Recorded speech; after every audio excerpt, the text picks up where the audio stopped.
In this assignment, you're going to get some practice generating histograms, frequency distribution tables, and obtaining averages using the pivot table feature in Excel. And we're going to look at some data you might be interested in. That is, what are the career prospects for sociology majors and for criminal justice majors? We're going to use data from what's called the American Community Survey, which is a massive survey conducted by the census just about every year on 3 million households. And we're going to look specifically at those households surveyed in New Jersey. I've posted a subset of this data that can be accessed from the assignment itself. I can control and click on that link and can open the data. It'll take a little bit of time because it's a very large data set. It's over 60,000 respondents.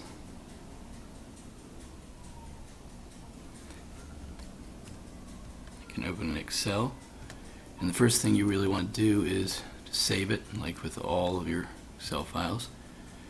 One thing to note about this survey is it's recently had some political controversy surrounding it, with some members of Congress wanting to get rid of it because it's actually mandatory to take the survey if you're selected, and some people have an issue with that.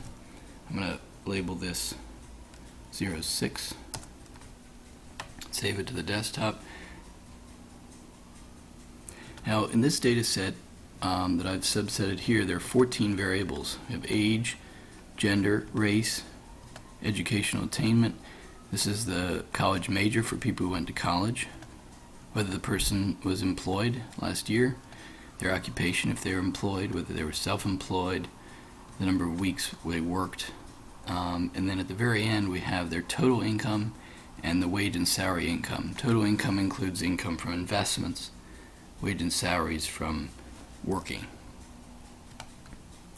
And the other thing to note is if I press Control End, I can get to the very bottom of the data set, and I see that there are 67,743 cases. Remember, one row is reserved for variable names. And go Control Home and go back to the top. The very first thing you want to do is tell Excel that this is a data set. Remember, you do that by creating a data table. I do that by highlighting any individual cell, no more than one cell, and pressing Control T.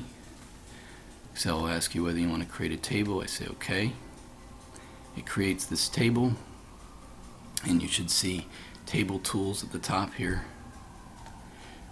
with the table name. I'm going to rename this ACS, short for American Community Survey.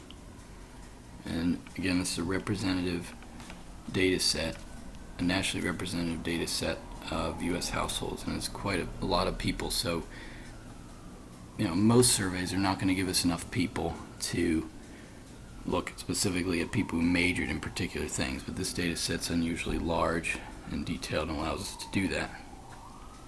Now, this data set includes people ages 18 to over 90, and we're really interested in people in the workforce who are in their prime working years, namely people from 25 to 60. And so what I want to do first is filter out everyone who is either under the age of 25 or over the age of 60. To do that, first I'm going to sort by age from smallest to largest here. Does that pretty quickly. And then I'm going to use this feature of Excel called advanced filtering that's going to allow us to create a data set with only people ages 25 to 60. I do that by first creating a new worksheet. You can do that by Shift 11 or clicking on this little button down here. And I'm going to enter the criteria that I want. I want the people to be greater than or equal to 25 on the variable age. And I also want them to be less than or equal to 60 on age. So I want them to be between these two ages. Now, to make this a little easier, I'm going to use a feature of Excel called a named range. A named range is where you take any group of cells, however small or large, you highlight them and give it a name that you can then use as a shorthand. So for example, I can highlight these 4 cells here in this sheet, and I can come up here and rename this criteria, because these are my selection criteria. Press enter. And if I go up here to formulas and look at the name manager, I can see all of the tables and named ranges. We see ACS, which is our data table, and criteria, which is our selection criteria right there. We don't have to do this, but this just gives us a sense of it, and we can delete this if we make a mistake. The next thing I'm going to do is I'm going to create another worksheet, and I'm going to rename this by right-clicking here. I'm going to call this subset. Really call it anything you want. The idea is we're going to create this new data set right here containing everyone from 25 to 60. It's going to exclude everyone else. So this, we have to pay close attention to the next few steps, just because Excel is pretty picky about this.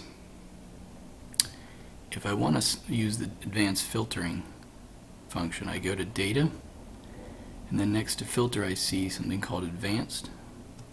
Click on that. What I'm looking to do is I'm looking to copy the data to another location. The data that I'm looking for what we would call the original data is ACS.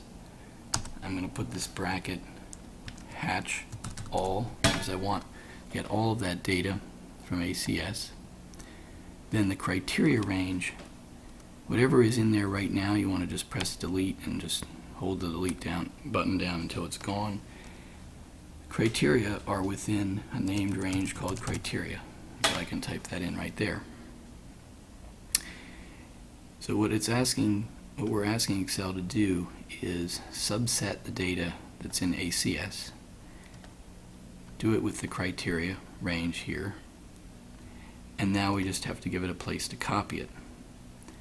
And in order to do this, I'm going to click on this little red arrow and click on the upper leftmost cell where I want the data to go, which is right here, subset A1, like that.